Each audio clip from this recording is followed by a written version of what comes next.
안녕하세요. 반갑습니다. 행정법 3회차 마지막 온라인 보강 수업 시작하도록 하겠습니다.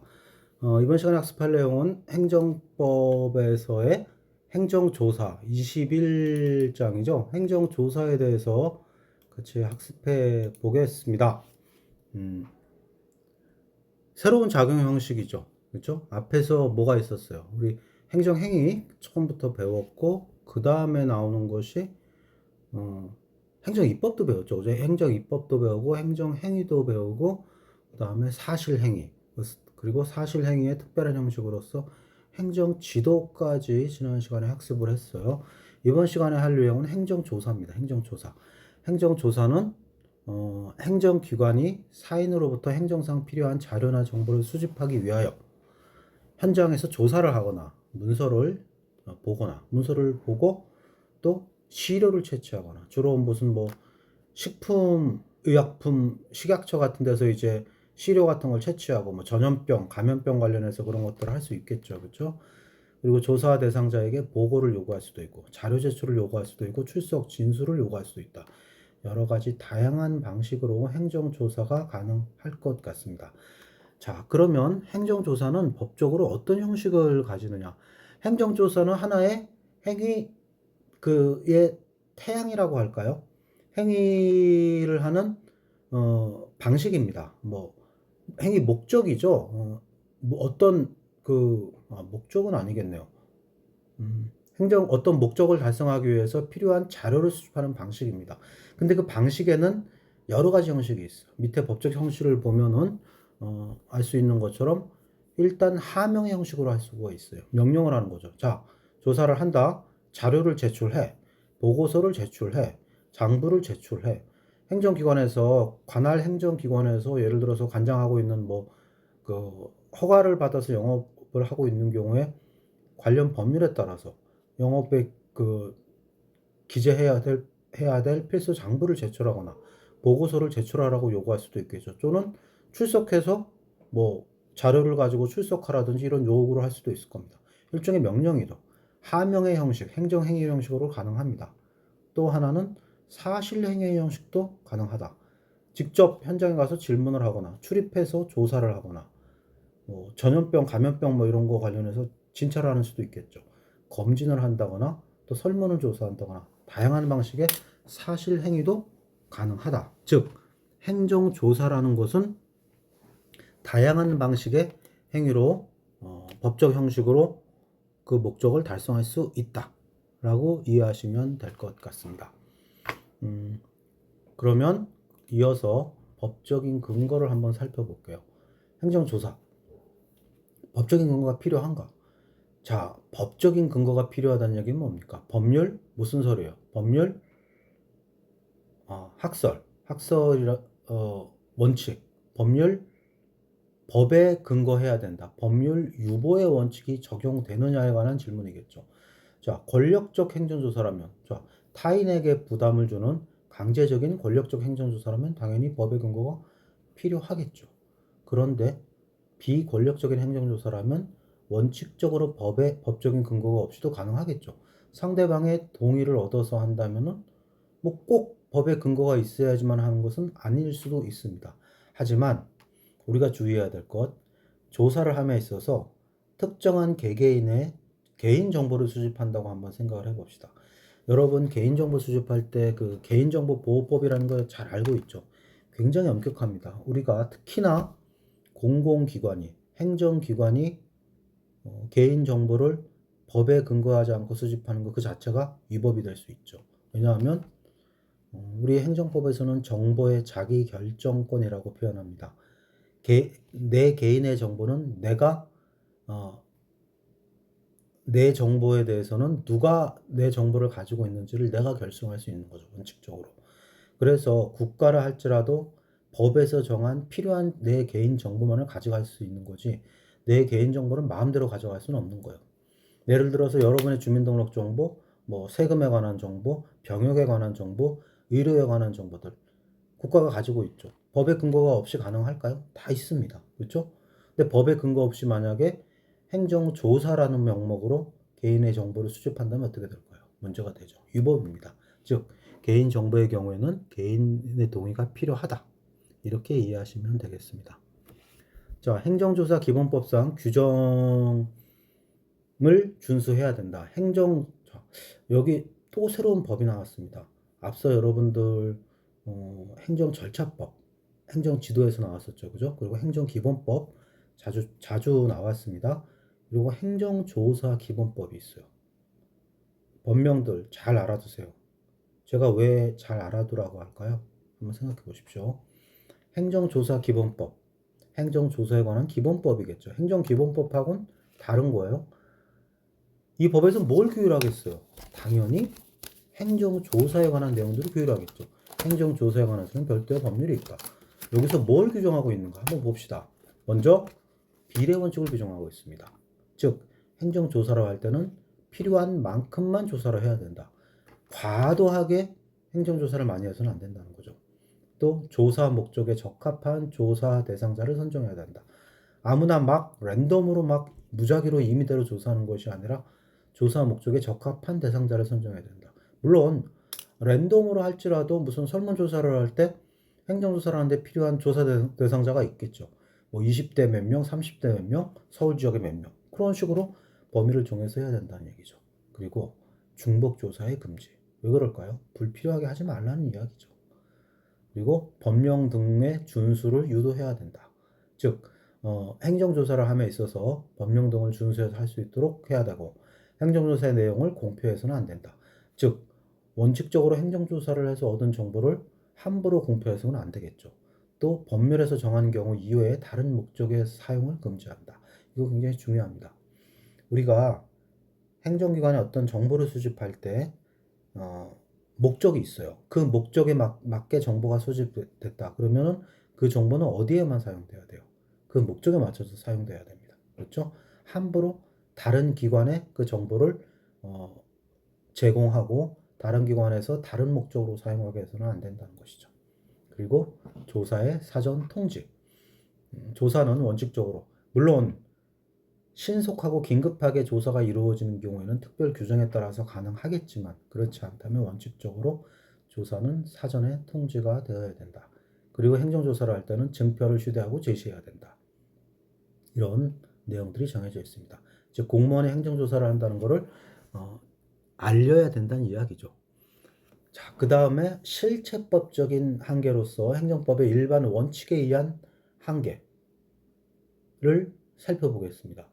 일반 원칙, 목적 부합의 원칙, 행정조사에 있어서는 목적에 맞는 조사를 해야 된다. 이거는 이제 행정법상의 일반 원칙으로서 행정조사에도 적용이 된다는 것이죠. 비례 원칙, 아까 실정법에도 있었지만 비례 원칙이 적용이 돼야 되고 평등의 원칙, 조사를 함에 있어서 특정한 사람들에게 불이익을 주거나 특정한 사람들에게 이익을 주어서는 안 된다는 것이겠죠. 판례를 한번 볼까요? 네. 의정부 지방법원의 판결입니다. 이거 지방법원 판결이라서 사실 우리 공무원 시험에는 이 판례 자체가 나오지는 않을 거예요. 대법원 판결이 아니기 때문에. 하지만 이 취지를 이해를 해야 돼요. 어떤 내용일까요? 불법 체류자에 대한 조사입니다. 여러분 불법 체류자 알죠? 불체자라고 하잖아요. 외국인들 우리나라의 출입국 관리법에 따라서 입국 목적에 맞따라 근로를 할 수도 있고 그 체류 기간이 정해져 있는데 그 규정을 위반해서 불법 체류하면서 예를 들어서 그 체류 기간을 넘어서 체류하는 사람들도 있을 것이고 불법으로 근로를 하는 사람들도 있을 겁니다. 출입국 관리 공무원들이 단속을 합니다. 그렇죠? 그런데 이 사례는 무슨 사례냐? 자, 공무집행 행위의 전체가 아니라 공무집행행위 전체의 적법성이 부인돼서 공무집행방해죄가 성립하지 않는다고 본 사례.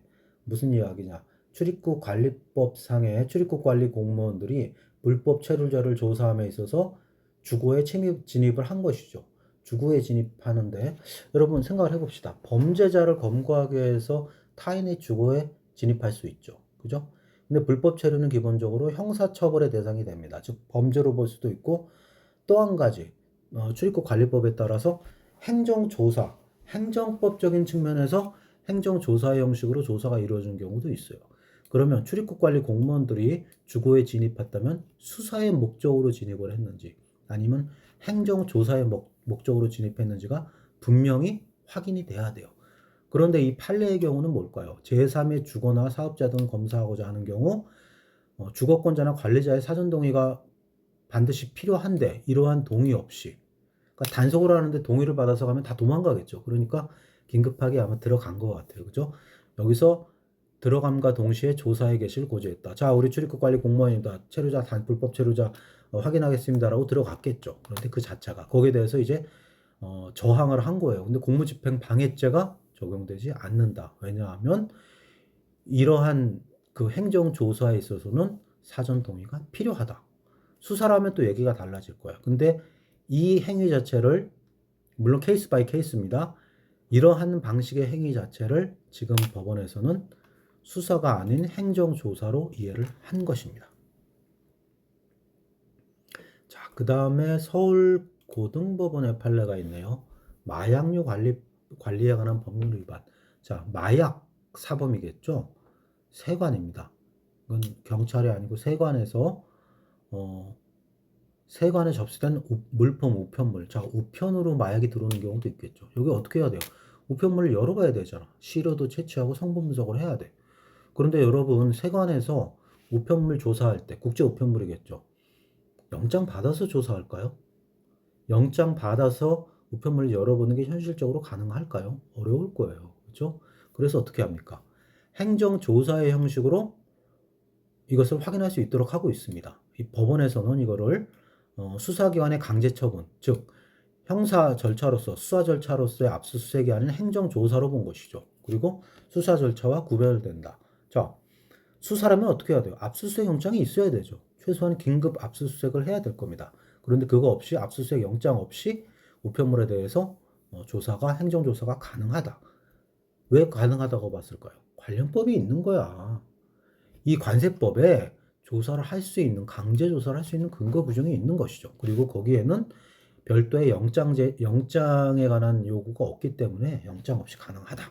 즉 행정조사의 형식으로 관세법에 따라서 관세 공무원들이 세관 공무원들이 이 우편물을 확인할 수 있다라는 것이죠. 자, 그러면 여기서 또 다른 쟁점으로 보겠습니다. 행정조사를 함에 있어서 과연 실력 행사가 가능한가? 즉 적법한 행정조사를 하는데 누군가 여기에 대해서 거부할 경우 행정조사 그 실력 행사 강제로 이 사람을 제지하곤 하는 방법들이 가능할 것인가? 이것도 중요하겠죠. 그죠? 이런 경우도 있어요. 조사를 거부하면은 형사처벌할 수 있는 형사처벌 조항을 만들어 놓은 것도 있어요. 그런데 여러분 주의할 것. 조사 거부 시에 형사처벌하는 거랑 형사처벌 규정이 있으니까 조사를 거부하면 강제로 조사할 수 있다는 건 분명히 달라요. 그죠? 형사처벌 규정이 있다는 건 뭡니까? 누군가가 조사를 거부한다면 그 사람은 그 현행범이 되고 형사처벌을 받을 수 있다는 겁니다. 근데 그렇다고 해서 강제로 예를 들어서 영장 없이 남의 집에 들어가거나 근거 규정에 따라서 달라지겠죠. 또는 강제로 수색을 하거나 이럴 수 있는가? 이거는 분명히 다른 부분입니다. 결론적으로 이야기하면 실정법에서 강제적인 실력 행사, 행정조사에 있어서 강제적인 실력 행사를 규정하지 않는 한 불가능하다.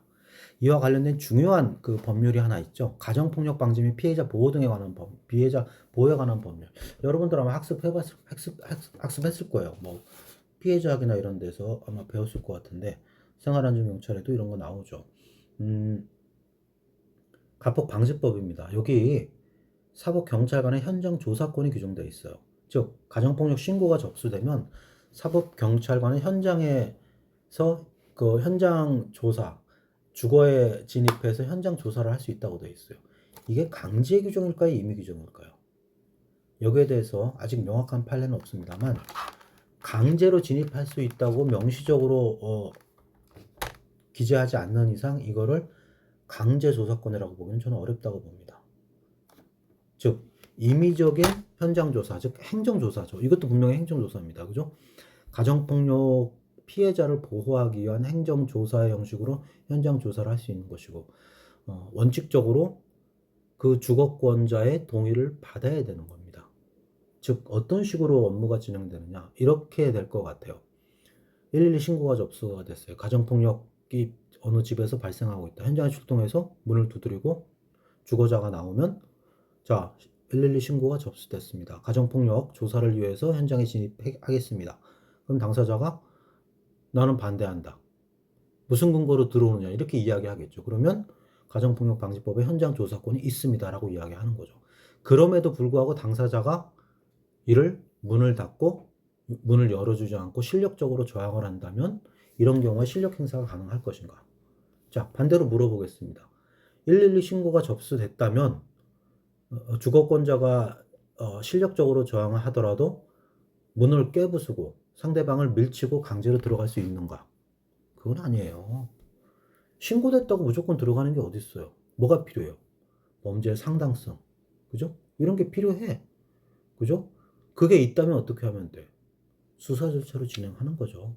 영장 없이 압수수색하고 할 수 있겠죠. 그런 형식으로 진행하면 돼요, 그죠?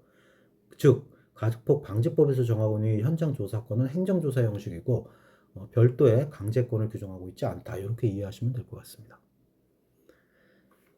자, 여기 마지막 장이죠. 행정조사 비교적 간단합니다. 그러면 사법경찰관리의 현장조사, 지금 말씀드린 겁니다. 그죠? 가정폭력 범죄 신고에 따라 현장에 출동한 사법경찰관리는 피해자를 보호하기 위하여, 피해자를 보호하기 위한 목적은 뭡니까? 수사가 아닙니다. 범죄자를 체포하기 위한 것이 아니라 행정 목적으로 현장에 출입해서 조사를 할 수 있다. 그리고 증표를 보여야 된다. 근데 이게 강제로 의사에 반해서 들어갈 수 있느냐라고 명확하게 안 돼 있죠. 그죠?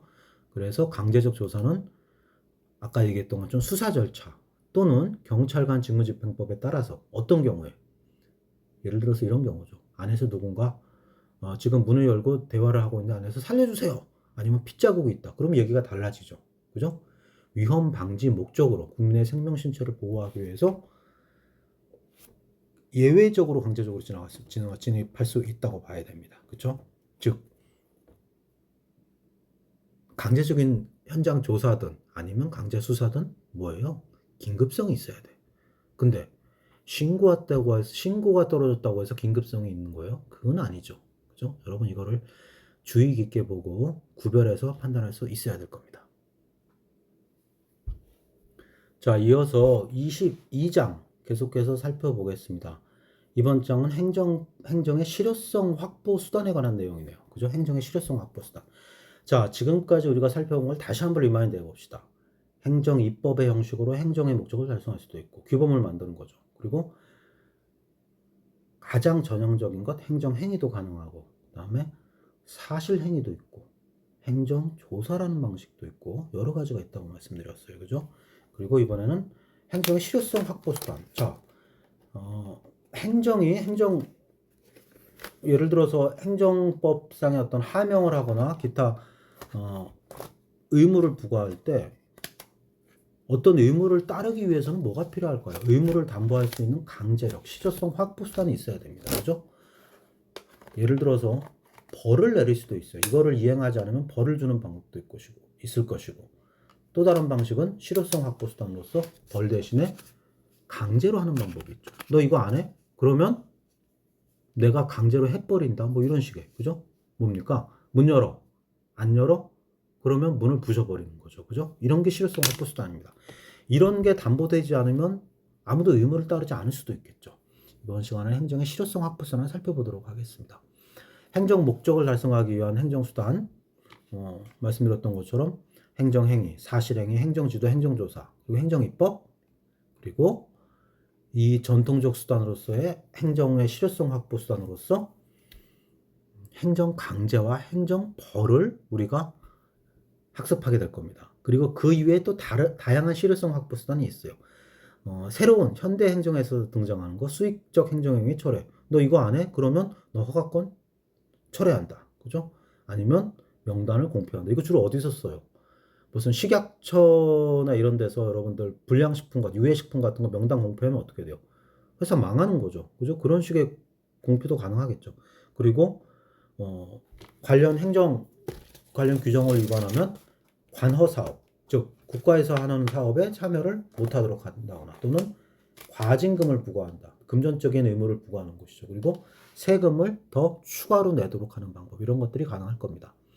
자, 그러면 우리가 행정의 실효성 확보 수단으로서 행정 강제를 먼저 한번 살펴보겠습니다. 행정 강제. 행정 목적 실현을 확보하기 위해서 사람의 신체 또는 재산에 실력을 가한다. 사람에 대해서 직접 행사하는 경우도 있고 재산에 실력을 가하는 경우도 있죠. 세금을 강제로 추징하는 거 있잖아요. 그죠? 그건 재산에 대한 실력 행사고, 사람에 대해서 경찰이 많이 하죠. 시위대 해산 안 하면 어떻게? 해산 명령하죠. 해산 안 하면 강제로 해산시켜버리잖아요. 이런 거예요. 필요한 상태를 실현하는 권력적 사실행위다. 자, 행정 강제에는 기본적으로 두 가지 유형이 있습니다. 뭡니까? 강제 집행과 즉시 강제. 강제 집행과 즉시 강제의 구별은 선행하는 의무의 부과가 있는가 없는가라고 봅니다. 강제 집행은 원칙적으로 선행하는 의무가 존재해야 돼. 먼저 의무를 부과해. 너 이거 해야 돼? 안 해?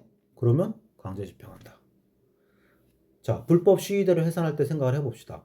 시위대에 대해서 먼저 어떤 의무를 부과해? 해산해. 하명을 하죠. 그죠? 명령을 합니다. 그리고 해산하지 않으면 강제 집행을 하죠. 반면에 즉시 강제는 뭡니까? 시간적으로 선행하는 의무의 부과가 없습니다. 행정 목적을 달성하기 위해서 급박한 경우가 대부분입니다. 즉각적으로 그냥 먼저 명령이나 의무부가 없이 바로 실력 행사를 해버리는 경우죠. 그죠? 주로 총기 사용 같은 경우 우리가 즉시 강제라고 많이 봅니다.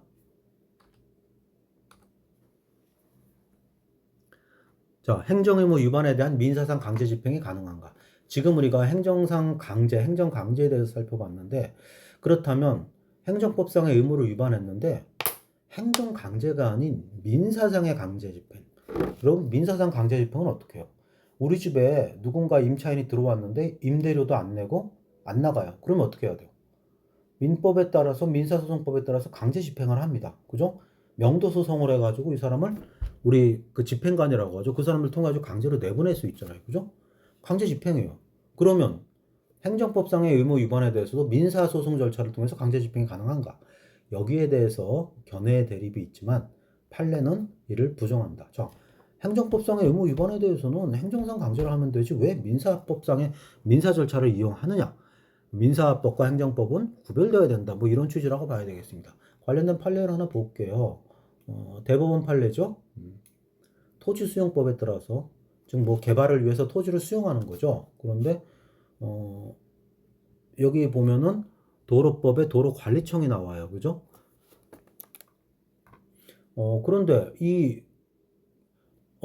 법규를 위반해서 공작물을 축조하고 물건을 부과했다. 즉 여기 하면 안 되는데 그 토지에다가 불법으로 공작물을 건축하고 막 했어요. 그죠?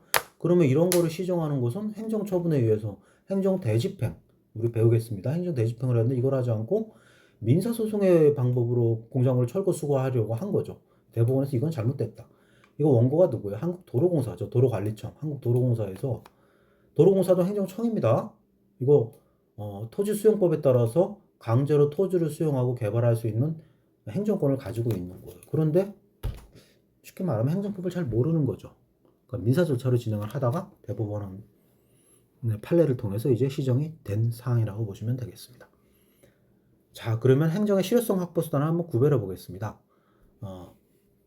기본적으로 직접적 강제 수단이 있고 간접적 강제 수단이 있습니다. 직접적 강제 수단은 뭘까요? 물리력을 행사해서 행정청이 실현하고자 하는 상태를 만드는 겁니다. 강제 집행 또는 즉시 강제행위예요. 한번 생각을 해봅시다. 범죄자가 인질을 잡고 위협을 하고 있어요. 그러면 행정의 목적은 뭐예요? 인질의 생명 신체를 안전하게 구조하고 보호하는 것이죠. 그럼 어떻게 해야 돼요? 인질범한테 너 무기를 버리고 항복해라고 하면 되죠. 근데 항복 안 해. 그러면 어떻게 하면 돼요? 총을 쏴서 인질범을 쓰러뜨리는 거죠. 그죠? 그러면 목적이 달성되죠. 그죠? 인질을 구조할 수 있는 거죠. 그 직접적으로 문제를 해결하는 거예요. 간접적 강제수단은 뭐예요? 의무를 이행하지 않으면 벌이나 행정벌, 형사처벌도 가능해요. 관련 행정법규에서 형사처벌 규정을 마련하는 경우도 굉장히 많죠. 또는 과태료를 부과하는 경우. 한번 생각을 해봅시다. 누군가 금연구역에서 담배를 피고 있어요. 그러면 어떻게 해야 돼요? 이거 질서위반행위규제법에 따라서 과태료 부과 대상입니다.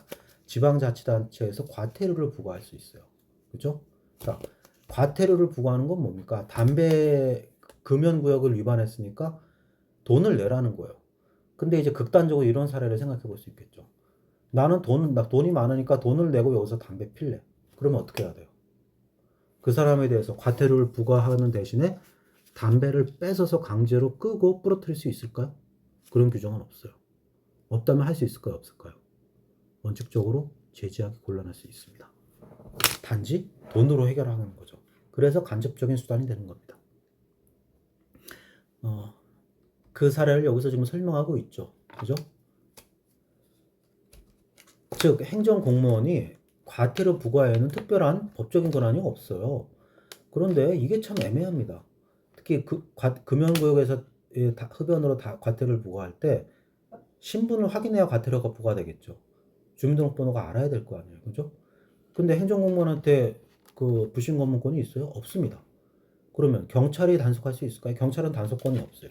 즉, 원칙적으로 제가 극단적으로 말씀드리면 금연구역에서 담배 피다가 공무원한테 적발되면 그냥 신분 제시 안 하고 도망가면 끝입니다. 왜? 범죄자가 아닙니다. 이게 행정법규로 위반한 것이지 형사 범죄자가 아니기 때문에 경찰은 체포할 수 있는 권한이 없습니다. 물론 행정법을 공부한 저 같은 전문가 입장에서는 개괄적 수권정 아마 여러분 들어봤는지 모르겠어요. 이런 걸 통해서 경찰이 필요한 강제적인 수단을 최소한의 범위 내에서 할 수는 있을 텐데 현실적으로는 상당히 어렵다. 뭐 이런 정도로 이해하시면 될 것 같아요. 자, 이어서 행정의 실효성 확보수는 한번 체계적으로 살펴볼게요. 이거 하나씩 우리가 공부를 해야 되니까. 자, 행정상 강제집행과 즉시강제가 있다. 강제집행과 즉시강제 구별을 어떻게 한다고 그랬어요? 강제집행은 사전 의무 부과가 있고 즉시강제는 의무 부과가 없다고 그랬죠. 행정벌은 간접적 수단이라고 했습니다. 이것도 배울 겁니다. 그리고 행정의 실효성 확보 수단. 여기 여러 가지가 있죠. 그죠? 어디서부터요? 금전적 가산세 과징금 공급 거부, 명당 공표, 관할사업 제한, 차량 등의 사용 금지. 차량 등을 사용 못하게 제한하는 거죠. 뭐 우리 예를 들어서 자동차세를 안 낸 차량 같은 경우 사용 금지할 수 있죠. 그리고 수익적 행정행위를 철회하거나 세무조사하는 다양한 방식들이 있다. 그리고 그 이후에 우리가 강제집행의 유형은 네 가지가 있습니다. 대집행, 이행강제금, 이걸 집행벌이라고도 해요. 그리고 직접강제, 강제징수. 이거 여러분 다 알아둬야 돼요. 특히 강제집행, 즉시강제, 이거는 잘 알아두시기 바랍니다. 새로운 실효성 확보 수단은 이런 것들이 있더라 하고 내용만 한번 숙지해 두시면 될 것 같아요.